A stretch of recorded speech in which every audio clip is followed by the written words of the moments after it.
शिवपुर गांव के बीचों बीच एक झील थी जिसे काली झील कहा जाता था। इस झील को लेकर कई डरावनी कहानियां प्रचलित थीं। कहते थे कि झील के पास जो भी जाता वह या तो गायब हो जाता था या उसका मानसिक संतुलन बिगड़ जाता। गांव के बुजुर्ग कहते थे कि झील के नीचे कुछ ऐसा छिपा है जिसे छेड़ने से सर्वनाश हो सकता है, पर ये किसी ने कभी साबित नहीं की थी।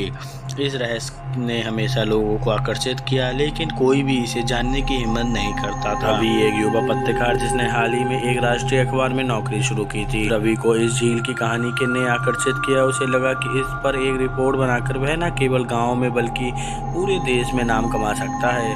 वह झील की सच्चाई जानने के लिए गाँव पहुंचा। गाँव के लोगों ने उसे झील के पास जाने से मना किया। खास तौर पर एक बूढ़ी महिला मंगला दादी ने चेतावनी दी, बेटा उस झील के पास मत जाना, वहाँ ऐसा कुछ है जो इंसानों के बस की बात नहीं है। जो भी वहाँ गया वापस नहीं लौटा। रवि ने दादी की बात को नजरअंदाज कर दिया।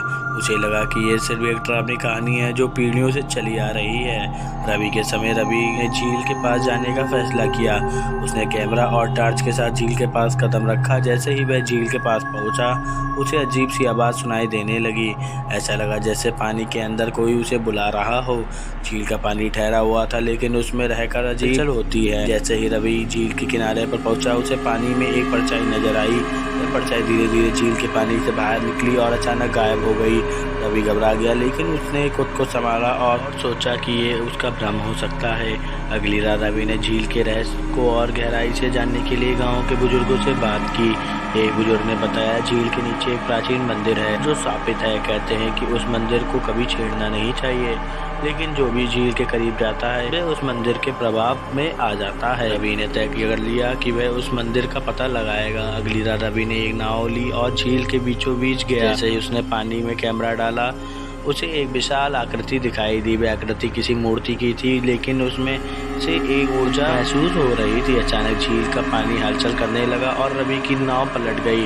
वह पानी में गिर गया और ऐसा लगा जैसे कोई उसे नीचे खींच रहा हो। उसने पूरी ताकत से खुद को ऊपर खींचा और किनारे तक पहुंचा। रवि ने झील के नीचे के मंदिर की जांच करने का फैसला किया। उसने गोताखोर टीम की मदद से झील में गहराई तक जाने की योजना बनाई। जैसे ही वह झील के अंदर पहुंचा, उसे वहाँ एक प्राचीन मंदिर दिखाई दिया। मंदिर के द्वार अजीब आकृतियाँ उकेरी हुई थी। मंदिर के अंदर जाने पर रवि और उसकी टीम को वहाँ एक मूर्ति मिली। हाथ में एक बंद डिब्बा था। मूर्ति के बाद एक चेतावनी लिखी कि जो भी इस डिब्बे को खोलेगा वह सर्वनाश का कारण बनेगा। रवि ने डिब्बे खोलने की हिम्मत की। जैसे ही डिब्बा खुला, उसमें से एक अजीब सी रोशनी निकली और पूरा मंदिर हिलने लगा।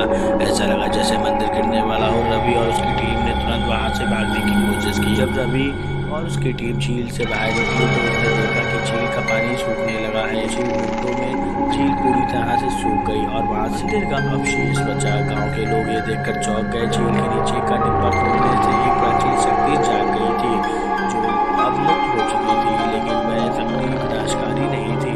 वह एक दिव्य शक्ति थी जो झील के पास श्राप को खत्म करने के लिए बंद थी। गांव वालों ने बताया कि यह शक्ति एक ऋषि की थी जिसने गलतफहमी में स्थापित किया गया था। डिब्बा खोलने से वह शक्ति मुक्त हो गई और गांव पर से डर और श्राप का साया हमेशा के लिए हट गया। रवि ने इस घटना पर एक रिपोर्ट बनाई जिसने उसे प्रसिद्ध बना दिया। काली झील अब एक पर्यटन स्थल बन गई थी जहाँ लोग उस प्राचीन मंदिर और उसके दिव्य शक्ति के बारे में जानने आते थे। डर का सामना कठिन। जब आप सच्चे दिल से खोज में साहस दिखाते हैं तो आप इतिहास बदल सकते हैं। ऐसी ही कहानी सुनने के लिए हमारे चैनल को सब्सक्राइब करें।